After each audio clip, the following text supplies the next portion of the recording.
Hey everybody, we're back again and we're talking with another pair of people who are going to be appearing in the new Smithsonian Channel documentary series, Building Star Trek. We've got Robert Kaul and Sonny Kohli. Guys, thank you so much for taking the time to talk to us today. So for the people at home who haven't seen the documentary yet, you guys have essentially built a tricorder. That's right. We built a working Star Trek medical tricorder. And it's really incredible, and I hope you guys get a chance to check it out in the series. Can you tell us a little bit, Sonny, I know that in the documentary you're talking about how you sort of were the first one inspired by this. Can you tell us a little bit about what inspired you to create a tricorder?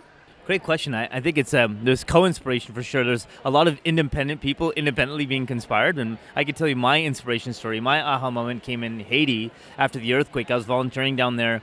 It was currently Haiti's most modern hospital at the time, which isn't saying much because they didn't even have a basic ECG machine, right? And if you don't know what that is, it's a machine we use to diagnose heart conditions. I don't know what that is. So Very simple. You stick this. There you go. You know when you go to the doctor, and if you haven't experienced it yet, you stick the stickers on your chest. Peel hair off your chest. It's a very ugly experience. It takes a snapshot of your the electrical rhythm of your heart, and it's a very basic tool. Like we're talking 18th century stuff, and this hospital didn't have it. And then, literally that night over some cheap Haitian beer, myself and a couple engineers thought, you know what, the world needs an ECG machine that's smartphone based, and so off I went creating one. And then independently, Rob was running a company, and he had a very clever wrist monitor that's wrist based called PulseWave. And he cold called me a few years into my journey, thinking, hey, you know, why don't we do something together? And sure enough, Cloud DX was created.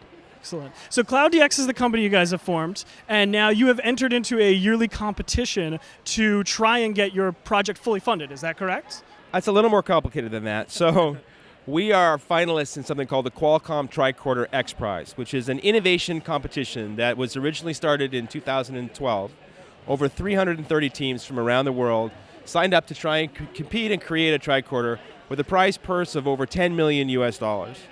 It's now nearly 4 years into that journey, and there's only 6 teams left, and the grand prize, the prize pool, is expected to be split up and awarded to tricorder teams that can meet some very, very strict benchmarks. The tricorder has to be able to stream vital signs continuously into the cloud 24/7 and at a very high gold standard level. And then the artificial intelligence inside the tricorder has to be able to autonomously diagnose 13 different health conditions all by itself at the same level as a human doctor. So it's an extraordinarily hard challenge, but we're just thrilled to be one of the competitors and to be able to bring our tricorder to Building Star Trek. So if you don't mind me asking some details about it, because we were looking at it before and we'll show some footage of it as well. It looks like it's based entirely on a smartphone. Is it just an app and then you connect it to the larger system? How does it work? That's right, Ryan. Actually, so we tried to pay homage to the original tricorder. So we have 3 pieces to our tricorder. One is a wearable that picks up all the vital signs of your body, which doesn't sound like much, but I run an intensive care unit, and we basically just compartmentalize an entire intensive care unit. All those wires tethered to your body are now just around your neck, and you can go to sleep with it, you can play sports with it. And that's how it'll keep the vital signs on a person 24/7. That's right, and so you can detect things when they're not, don't even know they're feeling symptoms yet, or when they're sleeping. And all of that goes to the smartphone and into the cloud. And then we have 2 other pieces, a handheld device that you can use to image your inner ear and other parts of the body. And with image detection, you could probably detect pathology. So the naked eye may not detect it, or maybe a lay person wouldn't know they have an ear infection. But if we put some image processing technology in, maybe it'll tell them they have an ear infection. We're sort of growing that still. And then something that you can breathe into the end of to diagnose lung condition. And then there's another base station that can detect various conditions through bodily fluids. And we partnered with Stanford and brought some Nobel Prize-winning technology to the table and miniaturized it for this. That's incredible. So what is your hope or objective with all of these pieces? Do you hope to someday get it to a point where you have a tricorder that's just all one device, or what do you plan to do? Well, you know, it's interesting. When you watch Star Trek, what you realize is that the tricorder they use in Star Trek is really designed to be used as a tool by scientists. But what we've had to invent in order to be part of this competition is a system that works all by itself. There are no scientists or doctors involved. So it really will be a platform. There's going to be multiple tools, wearables, little portable scanners that scan the body. There's always going to be an artificial intelligence in the cloud behind it that's analyzing all the data, continually updating and tracking your whole life. So the real vision of a real tricorder is not just to sort of answer one question on the spot, he's dead, Jim. It's much more about how is your health changing over time? As we all get older, our health changes. We use most of the healthcare resources in the last few years of our life. But before that, there's all kinds of tiny little signs and symptoms that things are changing in your body. So we're tracking all of that in the cloud. We're going to build a whole picture, a 3D model of you, and then we're going to hopefully tell you what you have to do to stay healthy as long as possible. That's our goal.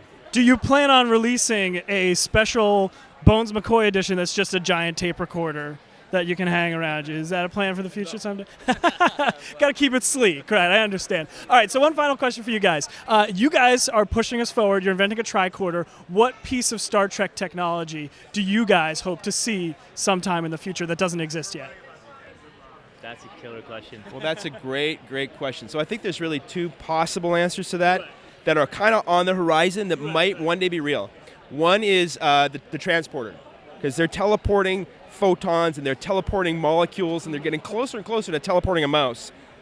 Maybe we'll read about that one day that they've literally teleported a mouse. That poor mouse. It could happen. The other thing I think that's really cool is warp drive. There's and I think this is actually spoken of in the Building Star Trek documentary. There's a theory that seems to indicate it might be possible to warp space and travel faster than light. It's originally created by a physicist named Alcubierre, I think his name is. And that would be amazing. Yeah, unbelievable. Sonny, same thing? I think the translator was especially appealing to me, just as a physician dealing with translating issues every day. Right. To have something I could just speak into and instantly communicate at that level, I think it would just make my life easier and improve care.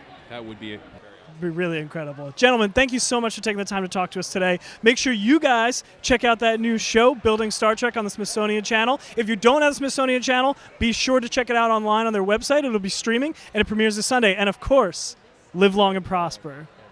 Thanks for watching. We'll see you.